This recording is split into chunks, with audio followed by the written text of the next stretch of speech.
Our next question is one that maybe many of you who are just considering polyamory are having. Can you love more than one person?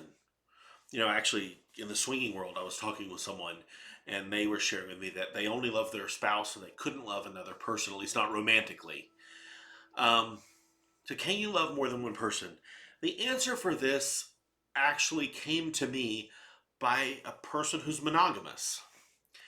And I had an aunt, or have an aunt, she's still alive, a great aunt, so much older than me.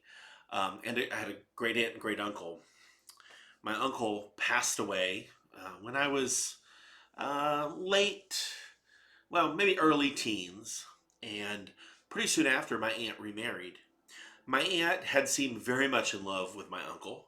And when she remarried, she seemed very much in love with this new man. And in fact, not only were they in love, you could just tell how excited she was.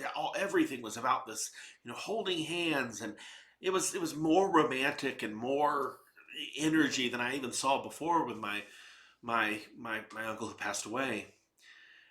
And one day at Christmas, I asked her. I said, "Do you still love my first uncle?" I won't say his name out of respect.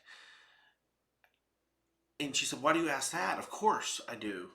And I said, "Well, it's just hard because right now you're in love with, my new uncle, and you're so in love, but like, do you ever think about the fact that if my first uncle had lived, you wouldn't be able to have that?" And she gave me an answer that was based in many ways on religion. So she thought God had a plan and so forth.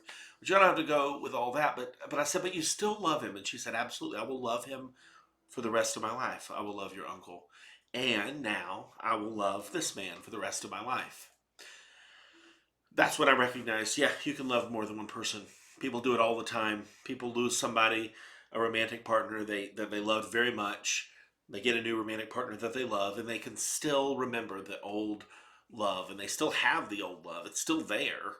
Um, Now, I recognize the answers of practicality. How do you go about doing it? How do you maintain two relationships? How do you do that sort of day-to-day work? I recognize that's not what my aunt was answering. But is it possible to love more than one person? Absolutely. Absolutely. My religious monogamous aunt taught me that.